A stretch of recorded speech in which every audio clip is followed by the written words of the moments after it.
আমি কি তোমায় বকছি? আমি তো ঘুমোতে বলছি। মা,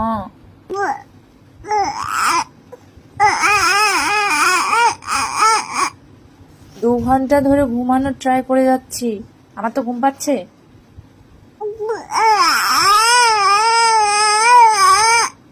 আমার সারাদিন কত কাজ করতে হয়, এবার যদি রাতে যদি তুমি আমার ঘুমোতে না দাও তাহলে তো আমার পক্ষে সম্ভব না। আমি আমার বাড়ি চলে যাই। আমি আমার বাড়ি চলে যাই, আমার মার কাছে চলে যাই।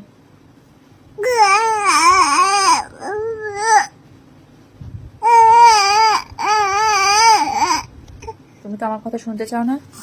আমি আমার বাড়ি চলে। কি হয়েছে?